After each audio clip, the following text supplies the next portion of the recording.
¿Has oído hablar de un libro que sería más antiguo que la propia Biblia, más antiguo que los Vedas, que la Torá? Un libro escrito antes de la historia y quizás antes incluso del ser humano. Lo llaman el libro de Dzyan, pero casi nadie lo ha visto y según algunos quizá nunca haya existido, y es precisamente por eso que sigue vivo, entre el rumor y el silencio, entre lo que se dice y lo que se oculta. Dicen que sus páginas hablan del origen del universo, no como una explosión de partículas, sino como el despertar de una conciencia. Un sonido primordial, una luz que nace de la nada y da inicio a todo. Pero hay algo extraño. Ese libro no está en museos, ni en universidades, ni en templos, ninguna prueba, ningún fragmento, ninguna fotografía. Solo el testimonio de una mujer, Elena Blavatsky, que juró haberlo traducido de un idioma aún más antiguo que el sánscrito, un idioma secreto llamado Sensar. Y entonces llega la pregunta inevitable: si el libro de Dzyan realmente existe, ¿por qué el mundo nunca ha podido verlo? ¿Será que fue ocultado? ¿Que alguien lo protege? ¿O lo teme? ¿O será que nunca fue un libro, sino una revelación que solo puede leerse con los ojos del alma? Tal vez la historia humana haya sido escrita sobre las cenizas de una sabiduría anterior, una sabiduría prohibida que intenta emerger en cada era y que siempre es silenciada. Mientras muchos buscaban respuestas en los cielos, una mujer se atrevió a decir que las encontró en las montañas del Tíbet. Su nombre era Elena Blavatsky y decía haber escuchado el eco de esa sabiduría perdida. Pero, ¿quién era ella en realidad? ¿Y por qué el mundo creyó o temió sus palabras? Toda historia tiene un testigo, y todo testigo tiene sus fantasmas. La mujer que trajo a la luz el libro de Dzyan se llamaba Elena Petrovna Blavatsky. Nació en 1831 en Ucrania, entonces parte del Imperio Ruso. Fue pianista, viajera, médium y, según algunos, la primera gran mística globalizada de la era moderna. Pero por encima de todo, Blavatsky fue un puente entre lo oculto y lo visible, entre lo que la ciencia rechazaba y lo que la religión no se atrevía a tocar. Decía haber viajado a Egipto, a la India, al Tíbet, pero no como turista. Buscaba algo, maestros, sabiduría olvidada, aquello que ella llamaba la doctrina secreta. En 1875, en Nueva York, fundó la Sociedad Teosófica. Su objetivo: reunir todas las religiones bajo una sola luz, pero no la luz de un dogma, sino la luz de una sabiduría anterior a los dogmas, una verdad primitiva. Ella decía: todas las religiones nacen de una misma raíz, y esa raíz está más profunda que cualquier escritura escrita.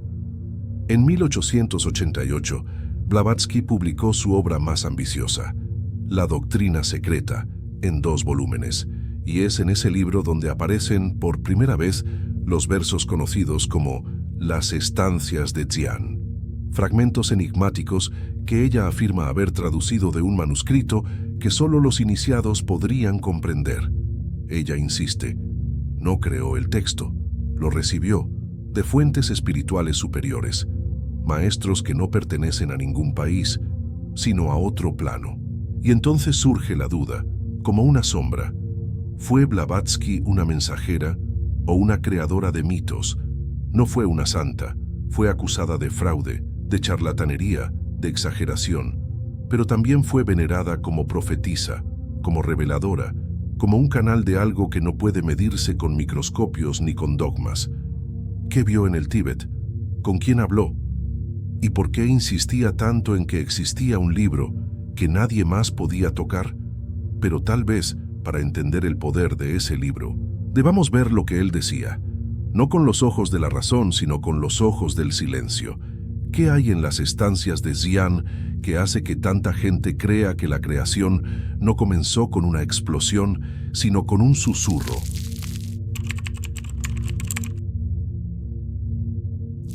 Antes de que existiera la Tierra, antes de que la luz fuera separada de la oscuridad, antes incluso de que el tiempo comenzara a contarse, existía el silencio. La primera estancia del libro de Xian comienza así. El Padre Eterno, envuelto en su siempre invisible manto, dormía en el profundo seno del espacio. Nada se movía, nada vibraba, nada era. El universo, dicen los versos, estaba dormido. No había forma, ni sonido, ni deseo, solo una conciencia latente, esperando el momento de despertar. Y entonces, el despertar ocurrió. El tiempo no existía, pues dormía en el seno de la duración infinita. La mente universal reposaba, y de aquello que no tenía nombre, surgió el sonido primordial. Entonces, la madre se expandió, envolviéndose en 7 pieles. La chispa brilló, el rayo atravesó. Es un lenguaje denso, simbólico, pero ¿qué significa? Blavatsky lo interpreta así. El universo no nace de una explosión física, sino de una vibración. El sonido primordial sería el principio de la creación, como el verbo del Evangelio de Juan 1:1. La madre representa el espacio cósmico, el útero de la realidad. Las 7 pieles son los 7 planos de existencia. Según el libro de Xian, todo lo que existe es conciencia condensada. Tú, yo, la materia, el dolor, la memoria. Todo está hecho de la misma sustancia. Conciencia en diferentes niveles de vibración. Y más aún, la creación no es lineal. No ocurrió una vez y terminó. Sucede en ciclos: nacimiento, destrucción, renacimiento. Así como nosotros, que nacemos, morimos, regresamos, sin recordar de dónde venimos. Esa visión no niega la ciencia, la trasciende. No dice que el Big Bang esté equivocado, dice que antes de la explosión hubo intención, y si eso fuera verdad, no somos un accidente, somos un eco. Pero ¿cómo tradujo Blavatsky esas palabras? ¿De dónde provinieron esas estancias, según ella? Fueron escritas en un idioma que no existe en ningún diccionario humano. Un idioma guardado por los maestros y jamás enseñado a la humanidad común. Su nombre es Censar, y su significado sigue siendo un enigma.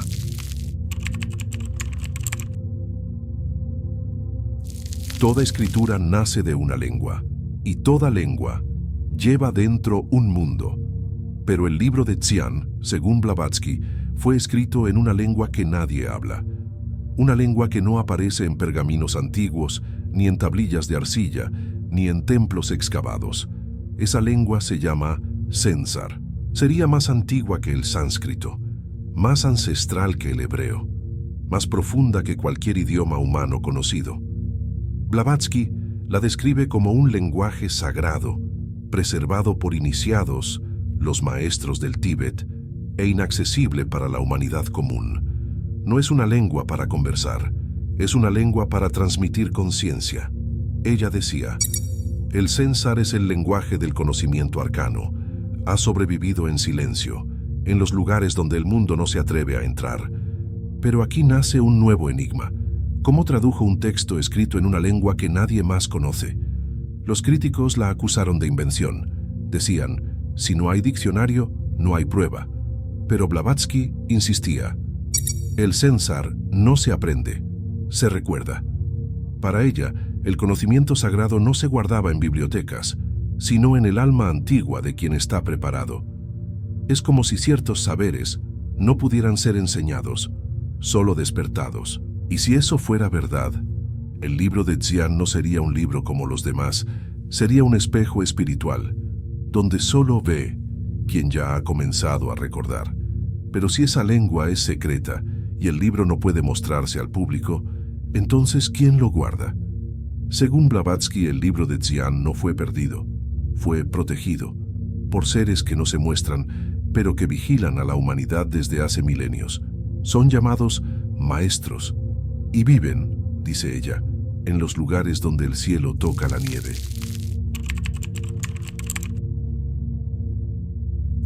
Si el libro de Xian no fue inventado y tampoco está perdido, entonces fue escondido, guardado, preservado. ¿Pero por quién? Blavatsky decía, la sabiduría verdadera nunca desaparece, solo se retira cuando el mundo deja de ser digno de ella. Y quienes la custodian no son hombres comunes. Ella los llamaba Mahatmas, o como serían conocidos después, maestros ascendidos, seres antiguos, despiertos, hombres que trascendieron los ciclos del dolor y del renacimiento, y que ahora, desde las alturas del Himalaya o desde planos invisibles, vigilan el curso de la humanidad. Blavatsky afirmaba haber tenido contacto con dos de ellos, Morya y Kuthumi. Ellos no solo la instruyeron, sino que también habrían enviado cartas físicas a otros miembros de la Sociedad Teosófica, cartas que hasta hoy se conservan en museos como el de Londres. Ella decía que estos maestros forman parte de una fraternidad oculta, la Gran Fraternidad Blanca, no de color de piel, sino de luz. Un círculo invisible de iniciados que actúa en silencio, guardando los conocimientos de civilizaciones anteriores a la nuestra y decidiendo cuándo la humanidad está lista para saber. Según esta visión, el libro de Xi'an está protegido en monasterios secretos del Tíbet o incluso en bibliotecas etéricas, fuera del espacio y del tiempo. Solo algunos son llevados hasta allí, y aún menos logran regresar.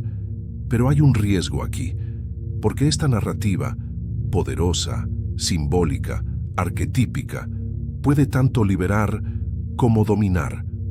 La promesa de que existe alguien más sabio que cuida de todo por nosotros es al mismo tiempo consuelo y prisión. Sin embargo, Blavatsky jamás se proclamó líder. Se consideraba mensajera, una intermediaria entre lo visible y lo invisible. Pero, ¿y si todo esto fuera mentira?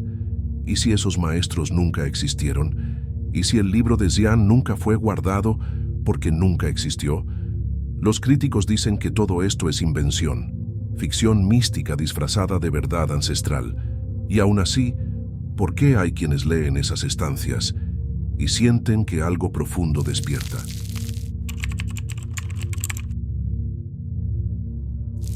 Hasta ahora, todo lo que hemos oído es grandioso, cósmico, hermoso. Pero, ¿y si fuera solo invención? El libro de Xi'an, a diferencia de otros textos antiguos, como los Vedas, los manuscritos del Mar Muerto o los papiros egipcios, nunca ha sido mostrado, nunca fue fotografiado, nunca fue traducido por un comité independiente, nunca fue hallado en excavaciones. Las únicas versiones conocidas provienen de los escritos de Blavatsky. Ella afirmaba haberlo traducido, pero nunca presentó el original, y eso abrió espacio para las críticas.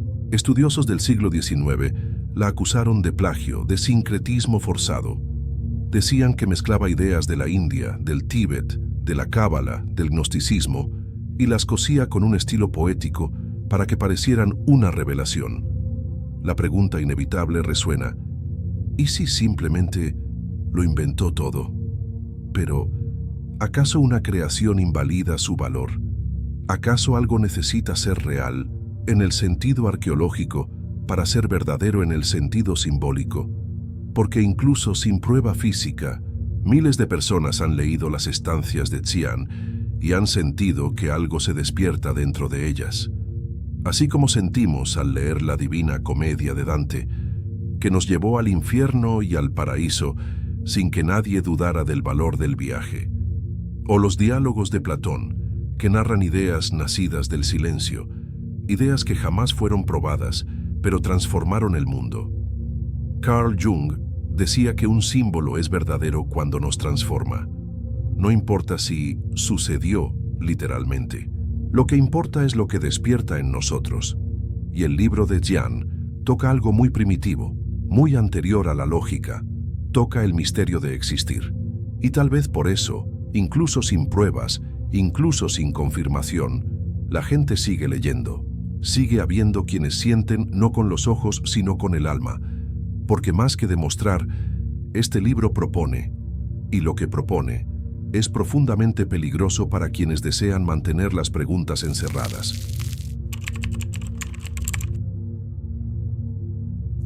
Tal vez lo más importante no sea si el libro de Xi'an existió, sino lo que esta historia hace contigo, ahora, porque, de algún modo extraño, toca algo que está más allá de la lógica, como si hablara directamente con una parte de nosotros que ya sabía.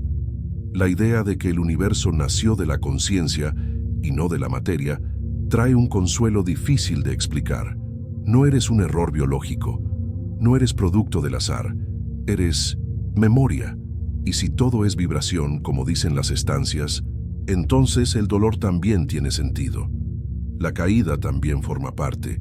La separación es el camino, de regreso a la unidad. Esta narrativa no exige fe ciega, ofrece imaginación sagrada.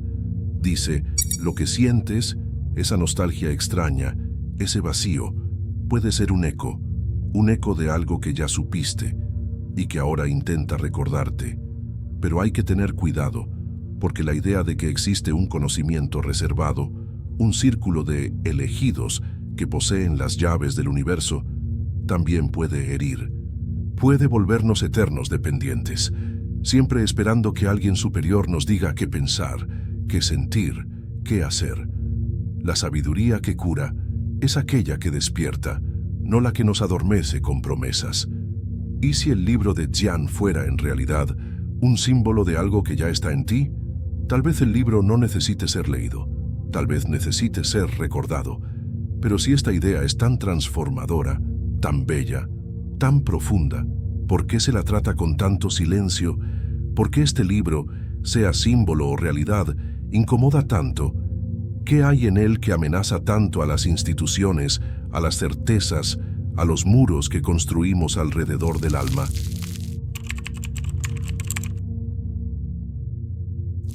Las ideas suelen ser combatidas con argumentos, pero algunas son combatidas con silencio.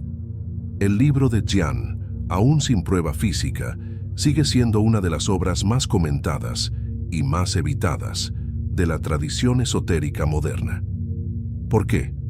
Porque desplaza los cimientos. Si es real, es más antiguo que la Torá, que los Vedas, que el Génesis.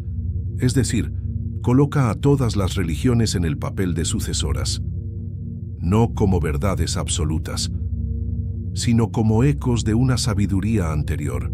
Y si es simbólico, aún así propone una visión del mundo donde lo divino nace desde dentro, donde nadie necesita intermediarios para despertar, y eso incomoda, porque tanto la religión institucional como la ciencia materialista pierden el monopolio de la narrativa.